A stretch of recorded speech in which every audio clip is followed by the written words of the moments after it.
So I just want to talk about something real quick. I want to talk about homelessness in Chicago pertaining children.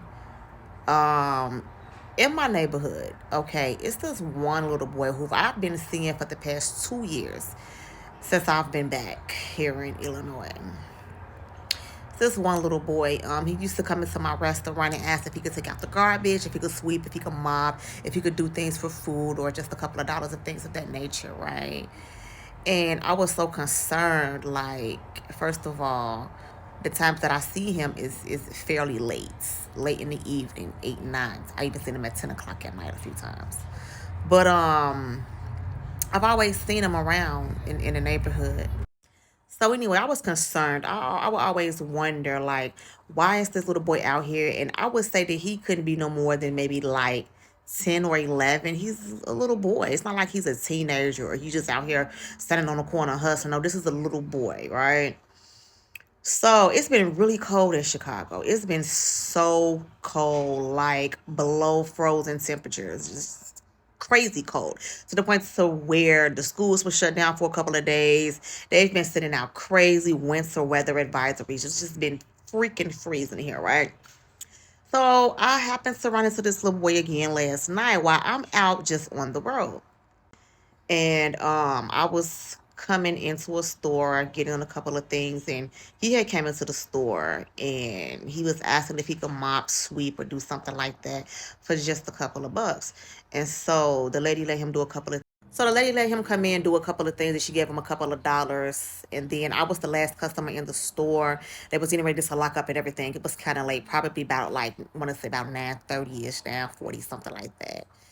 So I asked the store manager, because that's who it was who had gave him a couple of bucks. I said, "Do you know that little boy?" And then she said no, that he just always come in and ask if he could do things for food and money. I said, "Is he okay? Is he homeless?" So she said that she really didn't know, but all she do know is that his mother has a lot of kids, like a lot. And sometimes he just come in and ask to do things for money. Mind you, when I saw this little boy last night, he had on like a very tattered coat. The zipper was broke, and it was just, he looked at very, misplaced.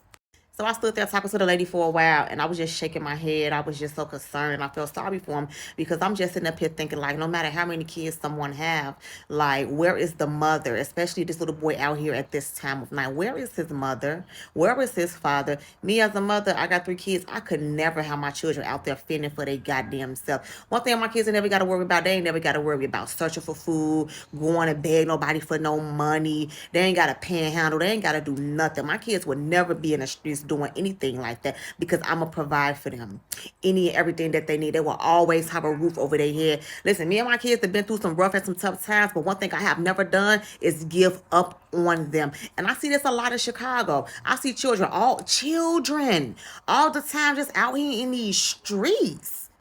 And I just be feeling so sorry for them. Like these parents really don't be caring.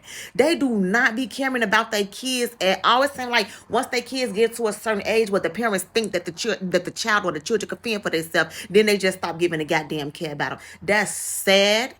Okay, that's evil, and that's why a lot of these children are misplaced now. And I'm not talking about just being misplaced to the system. I'm talking about just being misplaced out here in these streets. They end up homeless. They end up just becoming criminals or on drugs. It's a lot of trafficking going on. That's how children become misplaced because the parents got their kids out here just wandering these streets, fending for their goddamn self. Ain't no way a 9, 10-year-old boy or a child anyway should be out here hustling for food and for money. That's crazy to me. I could never. I care about my kids' well being too much. A safe environment is always top priority for me. Hence why I had to leave an environment to be where I'm at now, where my children could have a stable place to stay, where a motherfucker wasn't putting us out their crib every goddamn time you turn around because said individual wasn't feeling good or they just didn't, something didn't go right at work or something like that, or it was too much. It was too much. And my kids' mental health matter. My mental health matter. If I'm not at a place mentally where I can not only take care of myself but my children, it's time for me to go. I don't give a fuck who you are, how long I've been with you. The environment always matters. Always matters. And we're going to come back and we're going to talk about it. But anyways, I just feel sorry for the children that have to fend for themselves. I feel sorry for children who have to panhandle for food or money. I feel sorry for children that have parents that just don't care about them. I really and truly do feel sorry for these kids.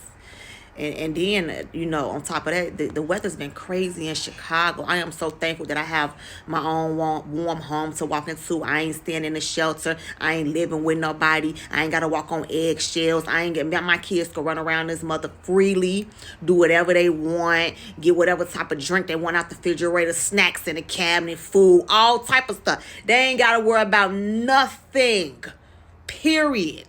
Whatever they want, that is there. They can get it. Anyway, I'll be back. We're going to talk about more later.